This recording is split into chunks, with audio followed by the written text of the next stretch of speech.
What's up, DIY Queens? It's your design bestie, Cara Newhart, and this is Make Space. So today we have Liz Marie Galvan, who is a USA Today bestselling author, vlogger, mama, wife, and co-owner of the home decor boutique, The Found Cottage. Welcome to the show, Liz. Thank you for having me. I'm so excited to be here today. Oh my gosh, me too. So last time you were on the show was in 2019, which is so wild because it's like before the whole world changed forever. Yes. Yeah, yep. But in that episode, we dived into your background of design and all of that. So today, I kind of want to just, bring us up to speed, I guess, from last time we talked. Like in the last 4 years, what has changed? I'm sure there's so much. Yeah, so much. It's hard to look back on because, again, the world has changed, our lives have changed, and more books have come out. Yeah. And but I think when we spoke last, I had a newborn. Mm-hmm. And so I have a 4-year-old now. Yeah. And so life is really different. But I think the thing, like the overarching theme, which is, something that has stuck with me, and we talked about it last time, I guess, like my need for cozy. The overarching theme is like diving into cozy even more and like trying to create this nurturing environment and being really passionate about sharing that. So I've really since then put a lot of time and effort into that because I know other people are feeling the same way. Absolutely. I feel like it was one of those pauses where we like all turned really internal, and so many different expressions, from like baking sourdough to like, what am I doing with my whole life in this job in this house? And so I feel like for content creators like us, it was like, okay, like I got you, like I got this, it's my time. And you've just like really embraced this theme of coziness from your own life, but then been able to help other people find this. And I think it's so special, not only because it's like cozy season, but also because it's so much more meaningful than just like cozying up on the couch with a book and a blanket. Yes. So can we kind of unpack like what cozy really is on like the deeper level? Yeah. And the line I always say when someone asks like, what does cozy mean to you? I always say it's my 5 senses being at peace at once, which it's a great, sentence. It's a great theme, and it's so true. But within those senses is also our safety and our health and all of those things. And one of the deeper things for me is safety. Yeah. And it's something, I give cozy pillow sources and cozy blanket sources. But when I realized what cozy meant to me was when my husband was deployed and I was alone, and we went through some pretty tragic things. And I realized like the biggest pillar of cozy is the feeling of safety, which again, it includes our 5 senses, how do we feel and all of that kind of thing. But so safety and health, and we've all felt that the past few years, just like the gravity of all of that. Right. Which I think is so interesting, because those of us that have picked like interior design as our like art form, it's like it's our job to make all of these like intangible things tangible, things about our routine and life and mental health. And so when you can like tie a throw pillow back to like something real, it's like we're not decorating frivolously, like it actually does do something for your life. And you're right. It's all the functionality of it. Yeah. And that functionality for whoever lives under our roof with us, and how it serves us, how it nurtures us, how it keeps us safe. Like everything is all tied together, and it can seem so shallow. And I remember in 2020 when the book was launching, I was like, why am I doing this right now? Like it feels so shallow. And I remember people that were close to me shaking me and go like, now more than ever, people need a cozy home. Yeah. They need a home that nurtures them. And for a lot of us, it is an aesthetic space, and it is a space that allows us to function well and nurture our family. So it may seem shallow when we're sharing like a pillow link, but we promise it is something deeper. And intentional and thought out, which is so funny for those of us that like really love aesthetics, because I think we talk a lot on the show specifically about how there's kind of a spectrum between function and aesthetics, and you can be really far on either end, or you can be somewhere in the middle. But there are those of us that's like, we need things to be pretty. Like I've always felt that way. Like in college, I couldn't study in the library because it was ugly, and I couldn't focus just because it was ugly. Yeah. And some people don't feel that way, but like, do you feel any connection in that way to aesthetics, like making things beautiful impacts you? I do. And it's been really hard to share this because it can also come off as ungrateful or judgmental. Yes. Or, but right now we are living in a construction zone. Right. My husband and I keep saying we are so excited for the day that we can like take a photo and we don't have to shove things out of the way or move to a certain corner of the Our entire farm, inside and outside, is under construction. Oh, wow. And I think that can come off as ungrateful when you're like, I am so ready for things to be done. But it's been like 3 years of construction. Just right now, I think I think everyone's experiencing that. There's shortages and builders are busy. But we are totally experiencing like that breaking point of everything's a mess. Nothing looks good. Yeah. And so my home is not nurturing me right now. Right. So it's great for me to like look within and have it and have a child where I'm like, okay, but it just needs to nurture him right now. Right. And make that the focus. Yeah. But I know like as a mom too, we have to have our cups filled. And so I am experiencing that right now. I'm really seeing that like, oh, wow, I do rely on an aesthetic functioning space for myself. So yes. Yeah. So like interesting journey when you're thrown into the other side of that for sure. Yes. So grateful to be able to do all these projects and have this old farmhouse to work on. Yeah. But I'm human. Yeah. And so there is that like breaking point. Right. Absolutely. But I think it's like with any creative process, like sometimes you have to completely break things down to rebuild them. And like that part of the process where it's like all taken apart before it comes back together, no matter what that looks like, is stressful. And so yeah. And a true creative understands like there's always this cycle of like, why did I do this? Yeah. And this is going to to be terrible. And then it's like, oh my word, I love it. Right. So it's a true creative thing for sure. Right. And there's so much of an internal creative process that like not everyone's going to see the full process. Like people will take glimmers of this or that and make judgments based on, oh, I love it, or I don't. And it's like, you didn't see the whole thing. So yeah.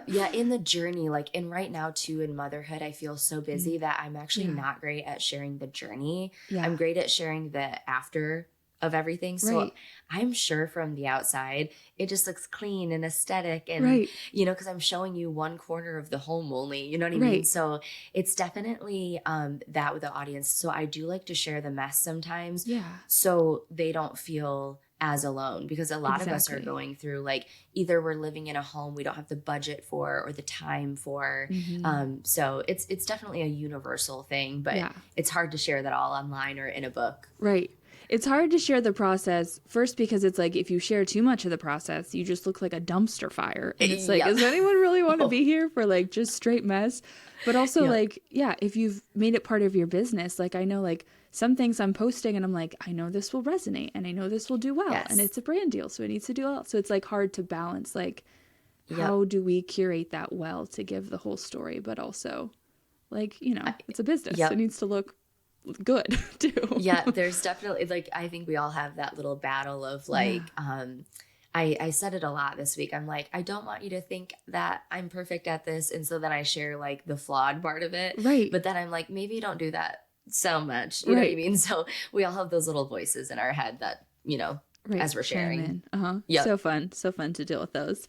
But so is this is your third book?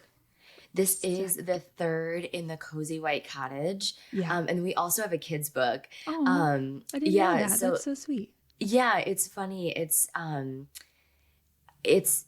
the third and final book in the Cozy White Cottage series. Okay. And so when I'm talking about it, I always am like, but it's so different and unique. It's a very interactive book. Right. There's a lot of like journaling spaces and still the 100 tips. Each of the Cozy White Cottage books has 100 tips in it. Yeah. But it's very different and unique. So it's a really fun one to talk about. Yeah, that's so fun. We like love journals around here. That's what we have going on. But I love that. I love it. Your books are also very practical. Like very beautiful, very like can definitely be used as the coffee table book or decor and have such beautiful inspiration, but you share such like tangible tips, and I really really love that because it's I love that you said that. Yes.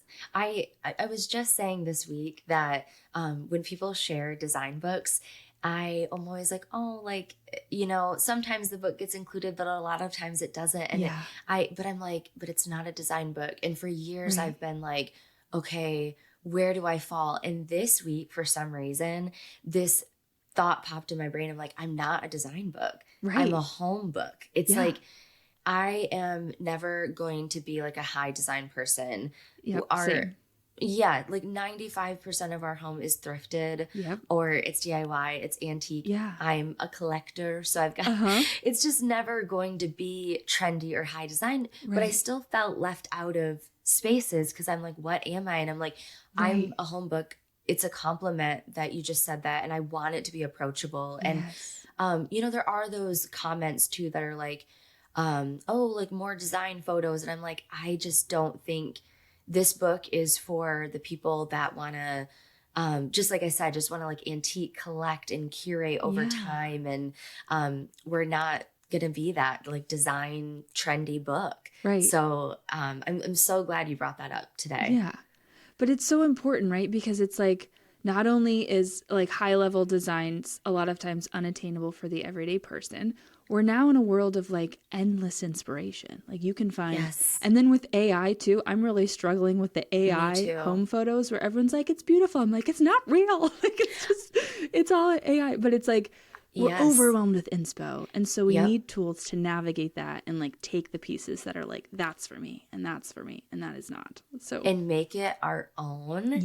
Because I do feel like as we scroll, and I'm saying this as like, I'm also guilty, is that we feel like our home needs to look like someone else's. We want to emulate the people that we follow, that we enjoy.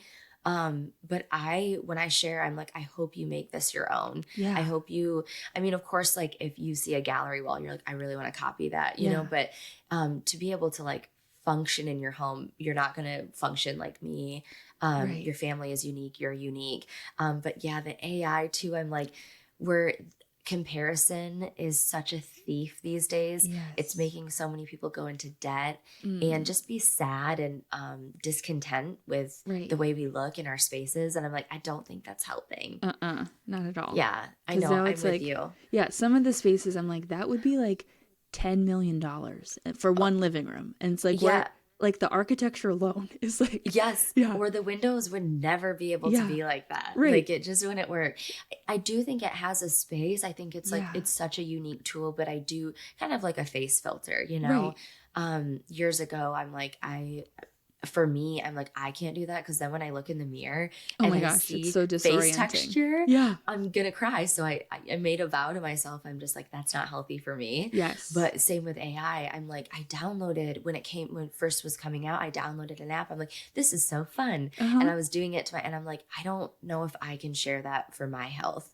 So you know what I mean? It is an interesting thing, but I do hope that everyone kind of like looks within and is like, what can I do for my health, or what should I follow for my mental health, you know? Absolutely. Like the relationship with it is what matters. And if you can keep it fun and inspirational and playful, then it's like art and like art appreciation. But the second it becomes like prescriptive or like trying to, you know, you feel like you need to do something because of that. It's like, we can step away. Or never share your own face or never share your own space without putting AI over both of them is, I think that's the line probably. Absolutely. It's like we need to see both.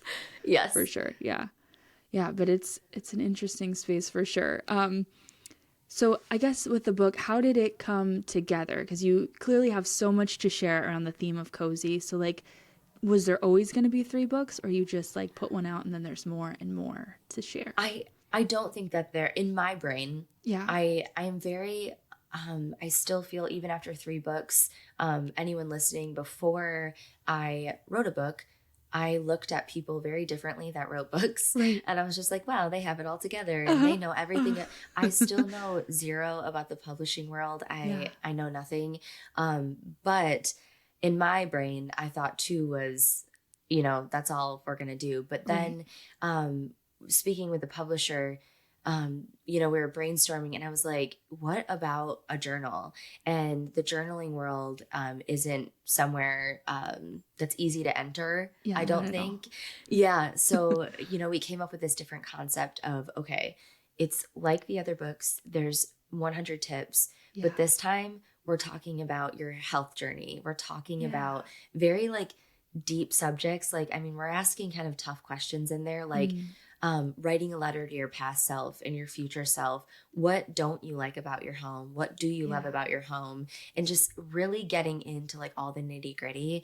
And there's spaces to write your answers and fully get in there to find out what cozy means to you. Yeah. So you're disconnecting offline and you're diving into this book. So you're not looking at anyone else's home. There are a few pictures of our home in there, but this time we did a lot of illustrations. Okay. And a lot of like flat lays and mood boards, because I truly wanted to take myself out of it. And I wanted everyone to see themselves in the book while they're answering the questions, and not just want to emulate what they saw in there in our home. Right. So we went, it's very, very different than the other two books. And I'm really, really excited to dive in with everybody. Yeah. I love that, because it's like, that's honestly how you like take the training wheels off the creative process, right? Like first you have an artist you look up to and you sort of like copy their work. I don't know if you ever did that thing in like grade school where it's like the cubes and you like draw each square thing, and or just different ways to copy. Yeah, that's like the thing I always think of, right? It's like really far. But it's just like you kind of emulate someone else's style and to learn the mechanics of creating. And then once you have those down, you can kind of go off on your own and create it yourself. And so it's like, that's what you've done, is like showcase your style and your story. And then people can slowly be like, okay, that is for me and that is for me. And now there's like a really tangible way for them to get deep with their own process. So I think that's just so cool. Well, and earlier you asked, it's funny that didn't pop in my brain when you asked, but when we met in 2019, I was at my worst health-wise. Yeah. And so since 2019, I have taken a full 180 and changed outwardly a lot, but like also inwardly. Right. So it's so funny that that didn't come up, but I think that had a lot to do with what we wrote in the book too. It's like what really matters, taking care of ourselves and like that health journey. We've never touched on that in the other books. So that is one thing that we didn't go heavy on it, because everyone's health journey is so unique. Absolutely. That I can't tell you much. I can just tell you that it's important and that I learned the hard way. And so that's kind of where we're at in the book. And I know from experience that that's a very personal thing that, not everyone wants to talk about, but getting down to that nitty gritty in there too was really fun to put that on paper. Yeah. I mean, that could be like a book on its own, I'm sure. But what has that been like, sharing your health journey? Have you been open the whole time, or people just notice an outward change and they're like commenting? And that's been, it's gotten easier the past year. It was very rough for a while there. I changed outwardly, and again, with not sharing the whole process, I shared nothing of what I was doing. I did a couple times share like, I'm going to the gym, like I'm moving my body. But I really didn't share anything beyond that. And so I went from sharing a lot of personal things like our infertility journey and adoption. And so I think some people were like, when they started noticing the changes, they're like, what is going on? Right. And then my content, I don't really share like anything beauty or physical related. I've started to share more sources when I can, if the shirt's not thrifted or because I do understand, I'm online and people want to know sources. But when I started changing physically, my account became only what I looked like, and people only wanted to talk about that. I could have probably gone viral maybe, if that was the goal, but it's never the goal. And for me, I get very scared when things start taking off. Right. It's like, is this not what I want to be known for? I like numbers, but not in this direction. Like we're going over here. Not for sure. Not. I just, I'm like, Instagram, can you share my post to the people that follow me? Right. That's all I want. That's but all I anyways, want. My people. Just those. But anyways, I it started to be like that, even in public, you know, even at my shop, you know, I had people picking me up. Yeah. I had them touching and just wanting to talk about my body. And Yeah. I know it was all meant in such a good way. Right. But I started to go, wait, so that did they hate me before, or did they think it was bad? Like Liz 1.0 was not great. Right. And so I started to have a lot of this like self-doubt, like, wow, I can't believe you were like that before. But, yeah. you know, but since then, I love her so much. I love who I was before. I look at photos of me holding my son when I first got him, and he doesn't recognize me. He says things like, he'll say like, oh, wow, I forget the word he used. And it's so funny, but I look at her and I'm like, that's the version that he needed in that moment. You know, that's the mama he needed. And this is the mama, you know, he's active now. So this is the mama he needs now.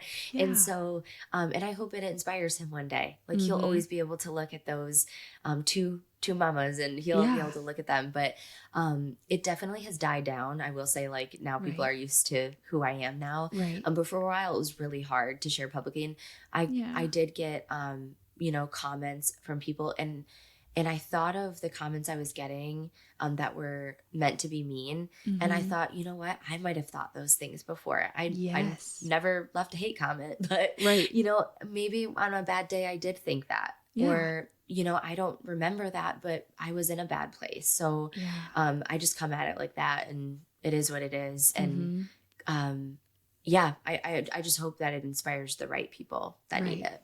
Right. I had something similar, but I wasn't really online at the time. But yeah, my photos, like with my daughter when she was like a baby, she like looks at it and she's like, is that your sister? Like she didn't think it was me either. Yeah.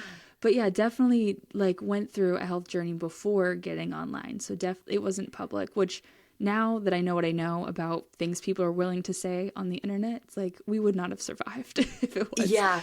It's rough, especially now. I think there is this trend.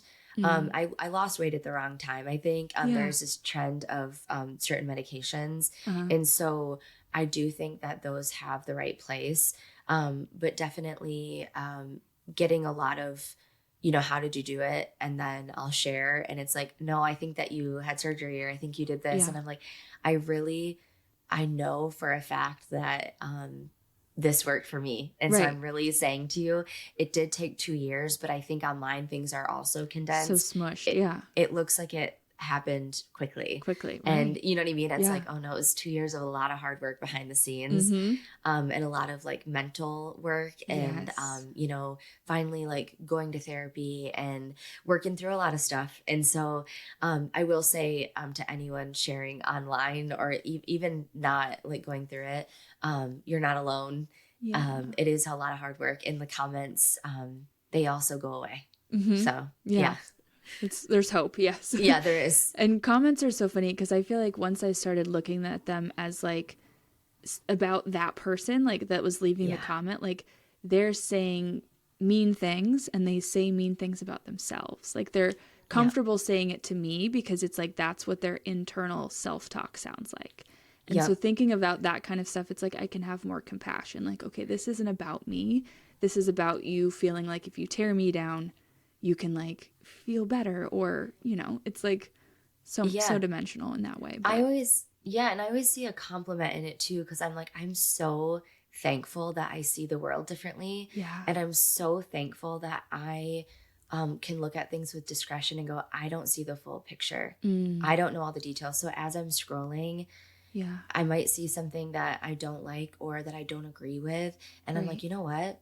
I only see this one thing. I don't know their whole story or their experiences or the whole story. And so I can keep scrolling, and that's a gift, and I'm thankful for it. So I always see it as kind of a compliment, and like, thank goodness I don't experience the world or see the world like that. Right. Because it sounds hard, honestly. Yeah, it really does. Sounds sad and hard. Okay, so your design style. I feel like it could be described as like a farmhouse aesthetic with lots of white and airy elements and wood tones. I know you've honed and curated this over the course of years of like collecting and in alignment with your actual life, which includes like a real farmhouse and lots of animals. But is there like a specific way you describe your style? Yeah, I always say it's cozy cottage farmhouse. Yeah. Just because we do live in an old farmhouse. Yeah. And so I want to, pay homage to that. But then I'm kind of very eclectic and curated. And it is very interesting, like, evolving over time. And I think on my health journey, for some reason, I started craving a lot of like color and pattern. Yeah. And so that's where I feel like that cozy cottage comes in. And I always think of like a little grandma's cottage in a field. Yeah. And it just happens to be in an 1800s farmhouse. So definitely very, cozy cottage farmhouse, curated. And I always want to encourage that collected, no matter what anyone's style is. I'm like, just collect over time. So I hope that's visible through our shares as well. Absolutely. Because I feel like one of the biggest questions I get from people is how to uncover their style. And I think we know that that's a long process of like, it always is evolving and changing. But is there any advice you'd give to people to maybe help them get there quicker versus like really having to be in the trial and error and confusion? So much, because I was here a few years ago. Yeah.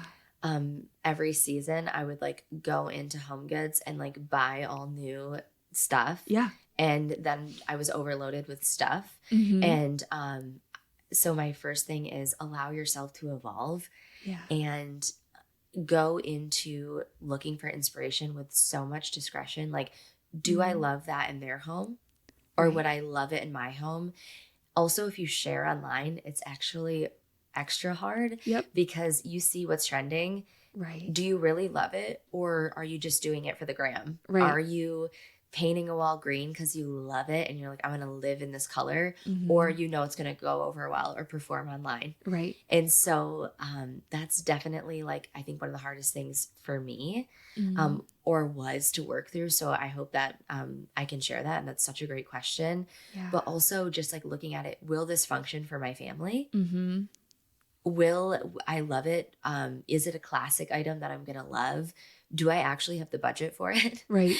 Do I need it? There's so many questions to ask before you click a link and just purchase. Right. And we're all guilty of it. And that's where I never preach. I'm coming from the trenches. Right. And Absolutely.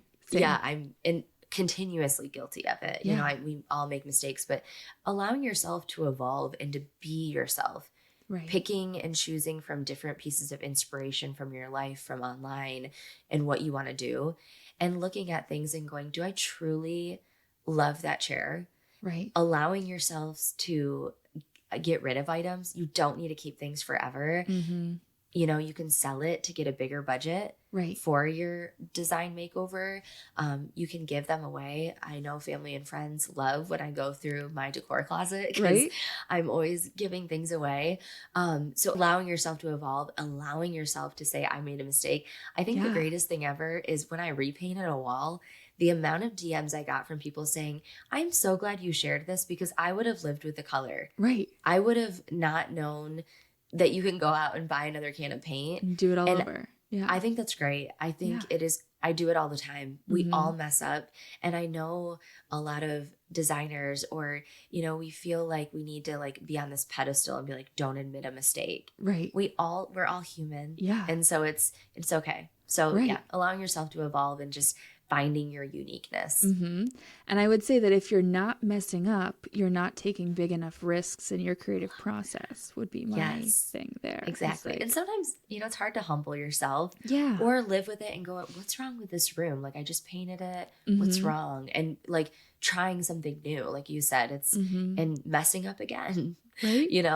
And always wanting to stay in budget too. I know Cozy for me is not going into debt. And so definitely I keep saying like, oh, just buy another can of paint. Paint is expensive. Yeah. And so maybe we do need to live with it for a little while, but it's okay to say that you did something wrong. Right. And also know that like maybe you can change it in a year. Like maybe it doesn't have to be immediately like trying 7 colors, but like over time you can always make a change. And there's like affordable ways to do that for sure. Yes, for sure. So with like the farmhouse trend, which I know your style isn't literally only farmhouse, like there's so many more elements to it. But as that trend, like people observing online, we're in like the late stage of that trend. So how do you choose like what parts are like you and that are coming with you no matter what, and what parts are like, we could try something new here? That was interesting. So around, and maybe I'm getting the dates wrong, but I feel like 2016 was like peak farmhouse. Yes. And people were like putting metal and signs in their home. And I think that was like the peak. And painting everything white. Right. And so it was interesting, you know, a couple years later, I did get a lot of DMs saying like, are you going to, you know, stop using whites or, you know, all of these things because it's, and I was like, oh no, I'm here. Like you guys were joining me. Yeah. And you know what I mean? Yeah. But it was very interesting. And I don't know, we probably did, I think I did put a metal chicken coop in my dining room at one point. So I did join trendy things, you know, in each season, I think we all do it. And I think that's great. Like, I'm sure I'm doing it now with something. But I've always been like these neutrals and very much farmhouse, and farmhouse is classic. I think we started to look at farmhouse like Hobby Lobby metal signs in a certain way, but farmhouse is classic. And so I'm staying in the classicness of it. But it was interesting, like coming out of like that peak, like I don't even know how to explain it, but just like, you know, your home was like what everyone's house looked like at the time, I guess. And now it isn't. And I think that's even, I don't know if you've ever done the Enneagram, but I'm a 4. And so I actually like to be unique and I like to like have my own thing. So I think I like it here more than having scrolling and seeing other people's homes that look like mine, if that makes sense. So I do think that when there's a lot of trends going on and your home doesn't look like everyone else's, I think you should pat yourself on the back. Right. Because you found something unique and you found something that's you. And you like know for a fact that it's you and it's not just a trend. Where if you're really trendy, it can be hard to differentiate. Or, you know, if you really truly don't love it and you're excited to change things. And also too, in this like fast fashion, fast home decor world. It's interesting as a consumer and as someone that shares, because you know, like you're being careful of what you share, but when you join a lot of other people that are sharing, it can seem like a lot to a consumer. So definitely being careful on what you're consuming and knowing your limit, because it can become like you're buying a pillow every single day, and that's probably not healthy. So there's endless options. Yes. Knowing your limit and knowing like if you're just following a trend or if you truly love something. And I think it's interesting when you were talking about farmhouse being classic, because it's so funny, like when a certain style is in the spotlight and we like have a microscope on it, like there's certain elements we pick out that are like signature, right? Like chippy paint and this and this and this. And it's like, you just miss out on like the wholeness of like the trend and what it actually is. And so I think to carry this style forward is like, it was here before and it's going to be here after. And like, you can really show like the tenets of like a design style without it being like, this is what everyone needs to do right now and switch everything. And yes. And I love that you said it that way, because it's hard to describe. And I was struggling when you asked me about the farmhouse thing, because you also don't want to put anyone's style down. Right. But when you look at a trend, like farmhouse was trendy, you look at it through the microscope, it's almost like it's done in excess. Yes. And not in moderation or carefully curated. So we think of farmhouse as that excess, that putting the chicken coop on the wall and, you know, chippy paint on everything. It's like when done in moderation, that's the classic. Right. And so I guess with every trend, it's like, you know, if we're going into mid-century modern and it's like we look like we're, you know, living in the Brady Bunch house, but we do it almost, you know, too much. It's like, okay, like what can we do in moderation to make it classic and to make it timeless? And so that's where I am always trying to land. I don't always land there, but is that classic and timeless cozy cottage farmhouse for sure. I love describing it that way because it's like that's why trends get like tired, or why the reaction is like, now we're going in this other direction that's totally different. It's like if you eat way too much salt and now you want something sweet, it's like you want to go in that exact opposite direction, which is so funny because you see like, what is it, Gen Z, the babies, and they're doing their like 90s like color, bright, wavy, and it's like such a reaction to like millennials being like gray and white and neutral, and they're like, no, we're going over here, different direction. Get it. Right. I mean, if bubble chairs come back, I'm probably gonna get one because I know, and I they always say you're gonna sound like your mother, and I will walk through Target and go, I had that. I had that. Or like, it's just so funny. Or like, we had that in my day. And it's like, how old am I? You know? Right. But it's because I think of the fast fashion, you know, it's just happening quicker. I'd like to say, but maybe we are quicker and almost simultaneous. Like I really do think because of the internet, it's like now there's multiple trending styles simultaneously happening where there used to be like one major wave. Now there's and hopefully that teaches us that we cannot keep up. Exactly. You know, I don't want to be in the hamster wheel. I want to get off and I want to do my own thing, but it is hard. I mean, most of us are on the internet at least once a day. And so as you scroll, it is hard to have that filter on and see the world and go, I really enjoyed that in her home. I do not need it, but I did enjoy that in her home, you know? Right. So, that filter is necessary. Right. And it's what you have to cultivate first. It's like versus your style, like your sense of like trusting yourself to have a creative perspective and preferences and like honoring those above all inspo that you may encounter.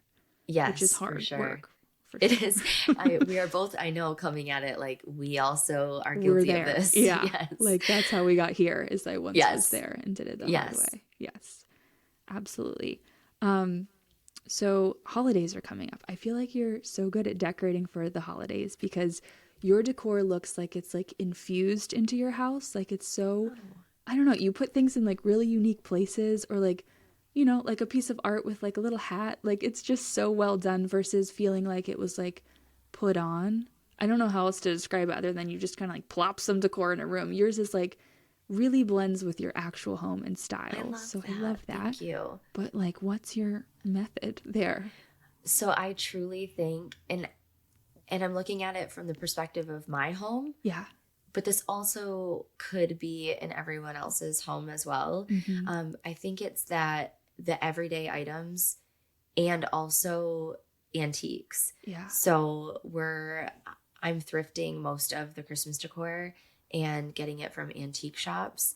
And really, that's kind of our everyday decor is antiques and thrifted items. Right. So when the Christmas decor is, I feel like it meshes so well. And, you know, we're using old wool mittens and just those everyday items, but they're antique and they're part of the decor. Right. So I truly think that's it. And also, I feel like when you look at I do this every year. I did it last weekend. One of my chores was to go through all my Christmas decor. And this is easy for me to do, I feel like, because I have a shop. But I'll go through all my Christmas decor and say, what do I truly love? Right. Or what is not serving me? And when you do that, I feel like it's truly you. So it truly fits your home. You know what I mean? Yes. Again, you know, you can give items away, sell them on Facebook Marketplace, or if you are someone that loves home decor or antiques and vintage, you find yourself doing it a lot, an easy way to do that too is get a booth somewhere in like an antique shop. Yeah. That's another way to do that as well. And that's how I started until I got my own shop. But so I'm speaking that, and I know it's easy for me, but really, really going through your home decor and also your seasonal decor before the season starts and just saying, okay, let's do a deep clean of the house before I decorate. Like reset. And a reset and, you know, rid our homes of things, reduce, reuse, put it in a different room. Or what do I need to get rid of in my seasonal decor? Yeah. So, and then you feel lighter. You know, you feel ready to decorate and you feel like it actually fits your home. I love that. Like just that level of intentionality and making sure you're like taking a minute with it instead of like get it out and throw it up like we always do. And then buy more and add to. Yeah. And before the internet, I feel like, you know, the 90s, like my mom would just take up the same boxes every year and we'd put it up. And so it was something that we truly loved. Like it was those classic items. Right. And so in our world, I feel like we just have to be more vigilant and have that filter on because it is different now. They're always coming out with new things and it is just a very different world. And we're also seeing how everyone else decorates. But of course, to give inspo, I love sharing our home, but just knowing you're decorating for you and your family and what serves you. And the holidays are a time that you're snuggling in and you want your home to serve you and create holiday memories for your kids. So it's a really important time to make it cozy for you and your family and actually have it serve you. So it's a really important time to have that filter on. Right. Because you're intentionally creating this environment that's going to like live in everyone's mind forever. Like no pressure, but like there's a lot of good stuff that could come of you being intentional about that process. Yes. And if you're someone that doesn't want to do a lot, my mom, just speaking from experience, I think their home is very cozy. My mom never did a lot. I did not get my love for decorating from my mom. She has never, she still has the same sofa from before my brother was born and he's almost 40. She doesn't buy new decor. And now, I mean, she hardly even puts up a tree. It's not something she loves. And so you do not need to go all out to create those memories for your kids. You know, do what makes you a good mom, a good parent in that season, what makes your home happier and cozier. So it doesn't also need to be excessive to be cozy. Yeah. And back on that spectrum from like function to aesthetics, like you probably fall on a specific element of that and you can just run with it. Like some people are function people and it's like, this works. Like, why would I get rid of it and get a new one? And I'm like, I need it to look this way. So it's like, know where you are and be like, you can be comfortable there and not have to feel pressured to move. Be content and be confident in that. There's nothing wrong with you. There's nothing wrong with my mom and her 40-year-old sofa that squeaks so loud when you sit down on it. She loves it and it makes her happy. And I love that about her. And I love how different we are. Just because I love seeing how everyone's brain works so differently. I just think that is so wild and I get to see it firsthand all the time. So I'm just sharing her as an example because I do in some seasons of life, I am excessive in my holiday decor and I'm sharing that online and I'm not sharing it like, this is baseline. This is what's right. You know, it's just what's in my brain at the moment. Which is so beautiful when we can honor different people's approaches because it's like that's how you get the rainbow. It's like everyone is a different color and it's a different perspective versus like this is what we should all aspire to. Like it would be so boring if it was the same. So and I think one of the most uncomfortable comments I get is actually like, oh, I love your version so much better or I love this better than so and so's. I'm like, ooh, like I delete. Stop. No, I really no, because it's like their version is so good and it serves a community. And then my version can be good too and serve you. And I think we automatically compare it because we're human. And you know what I mean? So, but I think that we need to really, again, that's another thing to add to your filters when you're scrolling. It's not comparing one person to another or yourself to them. It's really turning that comparison off. Which is so hard to do, but once you can, it's like so freeing and magical. It honestly. is. Like for real. I love that. So what's next for you? You have the rest of the construction going on. Do you know when that's gonna be done?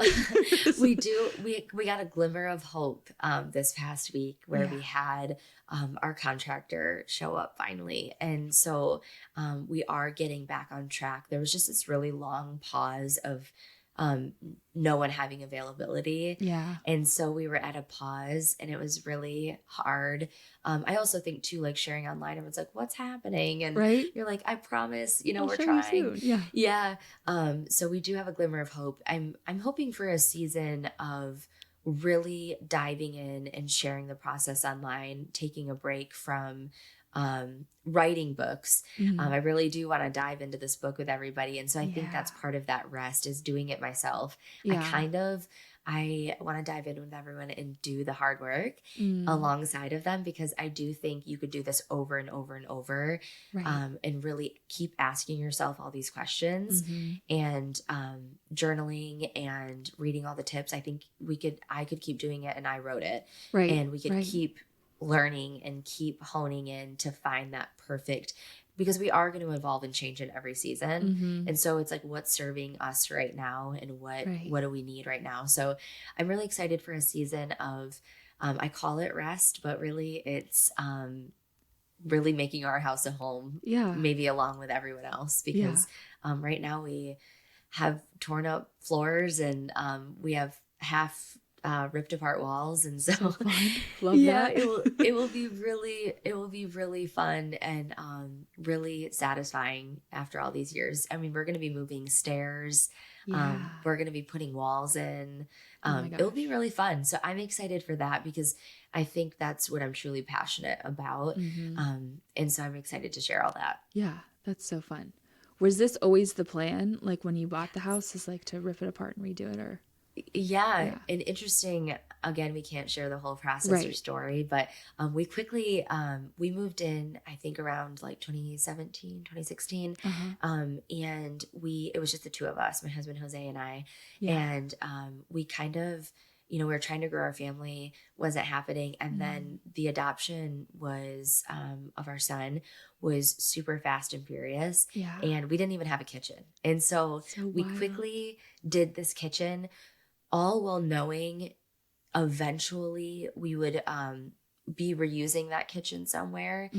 We now have since turned our garage into a pool house and an office, and so we're able to reuse all these things, but we knew that we really wanted this like deconstructed, unfitted kitchen with antique pieces, which takes a long time. You're having to find and collect all these pieces, but get the right we sizes. also and we did need a kitchen to adopt, and so we did do some temporary changes. We put some really cheap pine boards on the floor, because it was our entire house, including the kitchen, was carpeted. So we really, the bathrooms were carpeted. Okay, so those are fun. We did, and that was fun to share with our audience too. Like, hey, some cheap pine boards and some paint. You can throw some boards on the floor and paint them for a budget. And so it was really fun to share. And so now we're going into it with like, okay, what is our forever pick for this? And really going in with intentions of like doing it slower. And one day, hopefully, we're able to adopt again. I don't know if that's part of our story, but also this time we'll have a kitchen and we'll be prepared. But hopefully that's in our season of like, I call it slowing down, but it's just doing other things. Hopefully that's in there too. Growing our family and really filling our cup in that way as well. I love that so much. And I really love that you've gotten to show like so many iterations of your house, like how it really is evolving over time. Because it's so beautiful to have different communities like built around different like story types. Like me, I'm like four houses in 5 years. I just like next, like done, next. Yes. And I actually, sometimes I find myself coveting that. I think that it sounds fun, and I know there are parts that aren't fun, just like with renovating a farmhouse, there are parts that aren't fun. The fact that I took a cold shower last night because I did not have any hot water, our hot water went out, so I was like, cool. I think this is like trending right now in like the mental health. I think I'm like doing a cold plunge. Cold plunge. That's like people do it every morning, like for 2 minutes. It was totally on purpose. So I think showing that lifestyle too, and like that's people's stories, that's what they're doing. So but sometimes I do dream when I don't have hot water of like moving to a new home. I do have that dream, but I think that's really cool. It's fun that there's so much variety and so many cool ways to showcase it. So the book is available anywhere you can get books? Yes. Yep. Amazon, Target, Barnes and Noble. I think anywhere that you can buy books. Yeah. So, and I will link it in the show notes too. Thank you so much. Yeah. And we're really excited about it. And I'm hoping it lands in the right hands. That is definitely my prayer for it. Yeah. I think it's the perfect time. So I hope everybody finds it that needs to. If we're having like kind of like an internal season when it's cold, it's like a good time to, cozy up and do the work. Yeah, and it makes a great gift too to put under the tree. It's definitely like, I love getting journals, and maybe we're just journal girls, but I think so. but it's definitely a great gift too. Yeah. Good thing to start the new year with, for sure. Yes. And then where can everyone find you online if they're not already following along? Yeah, so on Instagram and everywhere, Liz Marie Galvan, LizMarieBlog.com, and Liz Marie Galvan everywhere. So that is where I'll be hanging out and sharing our farmhouse renovations. So you can come watch the mess. Yes, like stay for the whole story, but at the very least, they have to see your fall porch. It's like the most exciting, beautiful thing I've ever seen. So fun. So fun. I know. I was like, if the house is torn up, we're going to go wild out here. Right. Because like, there's nowhere else to decorate. Yeah, right? So we're going to go all in. Yes. Oh, I love that. Thanks for listening. And if you've got more episodes to catch up on, binge on. Don't let me stop you. But if you've got a second, you should come say hi on Insta @MakeSpacePod. And if you're an overachiever, you can also leave a review and I'll love you forever. If you're new here, hit that follow button to officially become a DIY queen and join all the amazing humans tuning in every week.